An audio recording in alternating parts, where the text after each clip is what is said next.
Pasmado.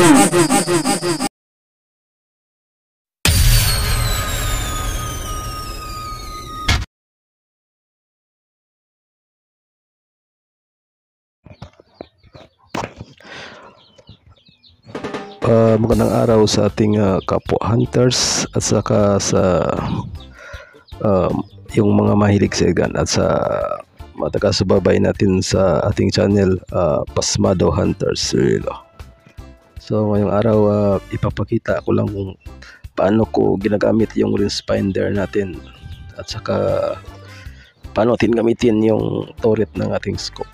So kailangan lang yung scope natin ay yung lock niya up and down lang para mabilis natin galaw yung turret ng ating scope. Ganito yung scope ko, Discovery. So yung lock niya up and down kaya mabilis natin may galaw yung turret niya. So ang ginawa ko dito, nagsisero ako mula 7 meters hanggang 80 meters. So ginawa ko lang tanda.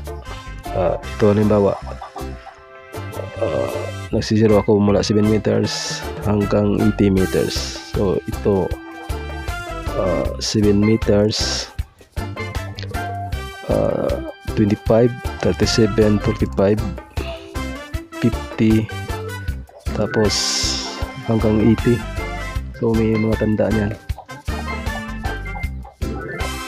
So ano ba, may pag nag-range ako ng target ko mga 50 meters, so hanapin ko lang yung 50 meters dito at saka ilagay sa guwit dito, may guwit dito yung scope natin.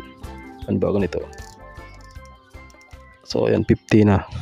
So siniro ko rin to sa 50, kaya paglagay ko dito talagang nasa 0 siya sa 50 meters hanggang 80, mula 7 meters hanggang 80 meters.